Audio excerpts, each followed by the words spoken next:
Lord is risen. The Lord is risen indeed. This is our Easter Sunday morning service. We're filming on Saturday, a gorgeous day.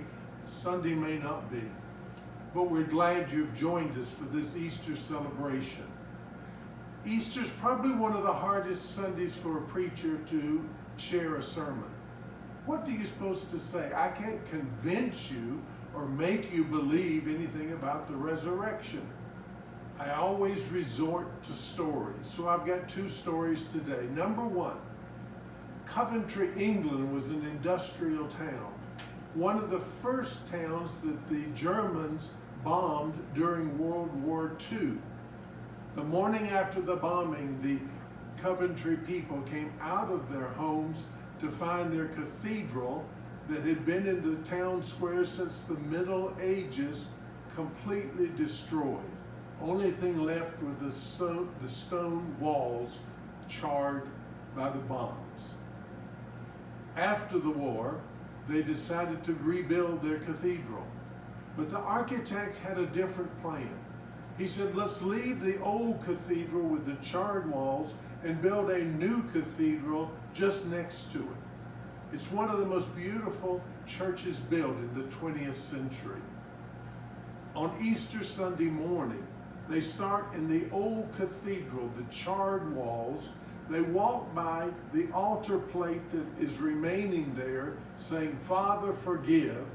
And then they move into their marvelous new cathedral, where they have the risen Christ in the world's largest tapestry, a story of life out of death.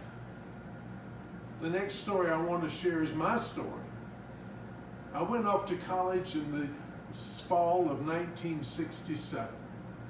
I knew that I was pretty well protected, and I knew my world was pretty small. Growing up in Winston-Salem in a comfortable neighborhood, white church, everything was pretty easy. I went to Guilford College, a Quaker school, and if you remember anything about the fall of 1967, you'll remember great political division and great protest against the war in Vietnam. Now, my brother was in the Air Force, but here every week we had buses of students and professors going to Washington to protest the war. One of the first people I met there at college was Charlie Brown. We met in the cafeteria, and Charlie was the most fun. We just had fun together. He was a cut-up. We had the most fun just doing pranks on other students, having fun, and just literally enjoying each other. Well, it got more tense, and I did join the protest of the war in Vietnam in Washington, and the political system by the spring was in total chaos. Lyndon Johnson was president. He resigned or said he would not run again. And then you had George Wallace, and then you had Hubert Humphrey, Eugene McCarthy, Robert Kennedy, Richard Nixon. It was chaos. On an April evening, Charlie and I went down to Ham's, a restaurant or bar there in Greensboro. On the way back, we were thumbing to get back to the campus, got in the car, and the man said, did you hear that Martin Luther King was shot? I assumed it was a bad joke, but then it came on the radio that Martin Luther King had been shot and killed in Memphis. It hit me hard. As Charlie and I were walking back into the campus, I said, Charlie, if I was a black person, I'd probably get a gun and start shooting. He looked at me in horror and said, you probably would. And I never talked to Charlie Brown again. I had no idea that his father was one of the big Klan leaders in High Point, North Carolina. The next week was Easter, and I went home for Easter, and a big tradition in the Moravian Church is the Easter sunrise service. We can have 5,000 to 10,000 people gathering in the square in front of the church for the first part of the service, then marching to the graveyard. And if the timing's right, the sun comes up when you get to the graveyard. I didn't really want to go. I had no interest in Easter. I had no interest in church.